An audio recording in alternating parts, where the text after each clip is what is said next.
Rombeng abis dikerjain wasit FC. Dumfries lari ngambil bola dari posisi offside, dibiarkan oleh wasit FC. Tega. Lihatlah ketika 1908 blok bermain. Ini maksudnya apa sih?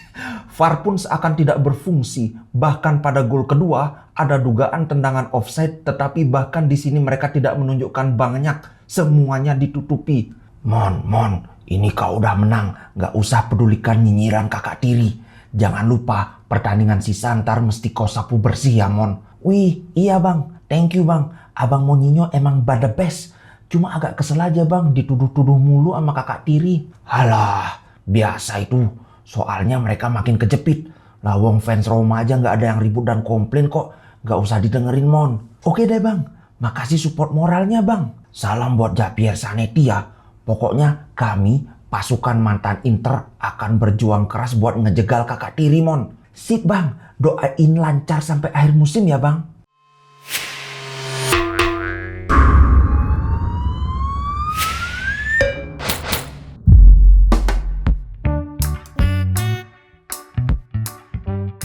Halo Sobat Mumin, apa kabar? Waduh, gila nggak guys? Kita lawan Roma, kita menang, Romanya adem-adem aja, tapi malah fans kakak tiri yang ribut. Waduh, ini postingan dari fans Roma asli nih, dia bilang gini, kalah juga nggak terlalu kecewa kalau gol-golnya murni, nggak ada yang dari penalti, daripada imbang tapi banyak keputusan yang kontroversi. Musim ini Inter memang masih di atas Roma. Kita tunggu di musim depan, mudah-mudahan bisa menang lawan Inter dan tim-tim besar lainnya. Ini fans Roma bro. Fans Roma aja nggak ada yang ngeributin offside. Ini dapat ide dari mana katanya offside. Ini kalau kita lihat gambarnya dia, ini gambarnya kan nggak jelas ya. Ini sekilas memang kelihatan kayak offside, tapi pergerakan bolanya nggak kelihatan karena kualitas gambarnya jelek banget. Ini menurutku masalah trik kamera aja, karena yang terjadi adalah kalau kalian nonton pasti kalian tahu, cuma mau mengingatkan lagi. Yang terjadi adalah Dumfries lari ke belakang baru kemudian lari ke depan lagi. Ini kelihatannya Dumfries offside, tapi ini bola belum disepak oleh Calhanoglu. Bahkan ini bola ini sedang menuju ke Calhanoglu. Ini kan berawal dari Lautaro ke Dzeko, kemudian Dzeko dibalikin ke Calhanoglu, baru Calhanoglu umpan ke Dumfries. Nah, posisi offside kayak gini bukan bolanya sudah diumpan, tapi ini bola masih berjalan menuju ke Hakan. Kalau pas gini posisi dia offside ya nggak masalah, nggak ada hubungannya. Kita lihat ketika bola ditendang, ingat offside itu ditentukan ketika bola ditendang dari sudut yang lebih bagus dan kelihatan sampai aku gambarin garisnya ini. Ini nggak ada offside. Aturan offside itu yang paling menentukan itu adalah hakim garis. Karena dari posisi wasit itu susah ngelihat offside apa enggak. Hakim garis lebih bisa karena dia ada dari sisi kan, dari samping. Nah, biasanya untuk aturan offside apa enggak, pasti hakim garis itu wasit itu konsultasi ke hakim garis. Ketika hakim garis bilang nggak offside, ya udah, bukan salahnya wasit kalau misalnya offside. Kemudian apalagi sekarang ada layer protection berikutnya yaitu VAR. Di VAR itu ada 4 orang, itu replaynya dibolak-balik dari segala sudut kamera itu. Aku lupa ada berapa kamera kalau satu pertandingan profesional itu, tapi banyak banget. Jadi dari segala sudut itu direview. Hasilnya nggak offside. Apa yang mau diributin? Aduh, ada aja. Oke, itu agak kebawa emosi. Tapi sekarang kita review jalannya pertandingan. Sebenarnya perkiraanku itu Roma akan bermain bertahan karena memang stylenya Mourinho kan memang begitu, dia ngandelin serangan balik. Tapi sebenarnya kemarin mengejutkan bro. Bahkan di sekitar 15 menit awal itu Roma menyerang habis-habisan. Dan kalau kawan-kawan ingat sundulannya Mancini itu, waduh, untung melebar. Karena si Handa sudah ngeluarin jurus tatapan mautnya lagi. Untung nggak masuk. Kalau itu masuk, wah bisa beda jalannya pertandingan. Tapi kemudian sedikit demi sedikit kita mulai mengambil alih pertandingan. Lagi-lagi bro, Brozo, wih. Dan hebatnya kemarin itu terus terang aja, di antara sekian pemain itu trio kita trio lapangan tengah kita, trio Habibie, Hakan, Brozo, Barella itu benar-benar superior, benar-benar memperlihatkan bahwa inilah trio gelandang tengah terbaik bahkan mungkin di Eropa, bro. Kalau ingat lawan Real Madrid, trio gelandang tengah kita itu mendominasi, tapi itu udah lewat. Dan kemarin itu kelihatan banget Roma tengahnya benar-benar diobrak-abrik, walaupun mereka sering bawa bola, tapi lapangan tengah kita memang, walaupun Dumfries yang ngegol, tapi menurutku kuncinya ada di trio Habibie. Kalian setuju nggak? Coba tulis komen ya kalau misalnya nggak setuju. Aku ingin tahu dong pendapatnya. Yang ini, yang apa ya? Yang lucu. Baru kemarin pas live, kalau kan ada yang nonton pas live, ada yang nanya, Bang, gimana kalau Dumfries jadi striker kayak Perisic? Kan bisa. Dari tipe permainan ada kemungkinan kan, karena dia bukan tipe yang suka kasih crossing, tapi dia suka menusuk, suka kasih umpan pendek, pergerakannya juga mirip striker. Dan kemarin gol Dumfries itu benar-benar gol ala striker banget.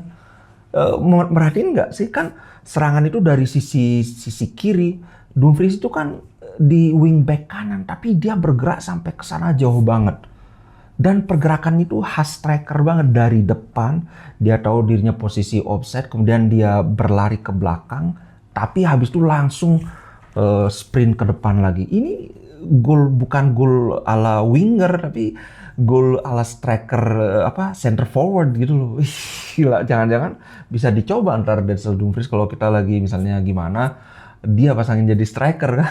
Menurut kalian gimana? Setuju gak dengan pendapatku bahwa golnya Dumfries kemarin gol rasa striker gitu loh. Itu sih menurutku. Nah kemudian kemarin kan kita 3 gol. Nah pertama golnya Dumfries itu adalah gol dari kerjasama, dari lagi-lagi first touch passingnya dari Lautaro Martinez ke Zeko. Zeko juga langsung hajar balik bolanya ke Hakan. Hakan kasih Dumfries. Ini kerjasama kan. Gol kedua dari Brozo, skill individu Brozovic benar-benar luar biasa. Wih, gila. Itu bayangkan, dipepet 3 orang dia yang dekat banget. Jadi di depannya 2, di belakangnya 1. Jadi Brozo benar-benar sebenarnya udah kepepet banget, tapi dia bisa dengan sentuhannya sedikit. Ini ngingetin sama gol-golnya Milito sih. Sering aku lihat Milito tuh gol kayak gini.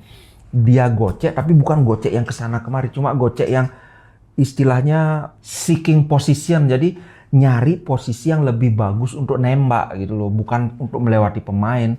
Dan itu keren banget. Kemudian 1 gol dari set play, jadi ada gol kerjasama, ada gol skill individu, ada gol set play. Jadi kayak lengkap kombinasinya, ya nggak sih? Dan terus terang aja kemarin, sorry for Mourinho, but permainan Inter dan Roma kemarin memang beda kelas banget. Walaupun kita juga harus mengakui bahwa tanpa Zaniolo, serangan Roma memang tumpul banget. Jadi aku ngeliat Tammy Abraham ini benar-benar terisolir. Dia kan sendiri di depan. Waduh, kasihan sih. Kalau Zaniolo main mungkin nggak sejomplang kemarin ininya, permainannya itu kalau menurutku. Kemudian Pellegrini yang biasanya main bagus banget kemarin juga agak kurang. Justru Mkhitaryan yang aku lihat bagus. Dan lini tengah kita begitu mendominasi, begitu sangat mengontrol permainan. Begitu Brozo ditarik, Lord Gagliardinho masuk, langsung hancur, Pak. Terutama di ini. Jadi ini berawal dari si Samurodov kan, dari sayap kiri dia dibayang-bayangi oleh Dumfries, sudah bagus menurutku pressingnya. Ada Skriniar juga yang covering untuk berjaga-jaga kalau dia kirim crossing. Masalahnya Gagliardinho, bro. Jadi semua pemain lain itu menempati positioning yang sangat bagus, tahu role-nya masing-masing. Tapi Gagliardinho, dia jogging, ini lagi latihan apa lagi pertandingan. Habis gitu, si Mkhitaryan benar-benar dicuekin sama dia. Samurodov kasih bola ke Karlsdorp dilepas aja. Mkhitaryan, bro, nggak ada yang ngawal. Semua pemain lain itu punya peran masing-masing. Si Gagliardini aja yang kayak tersesat.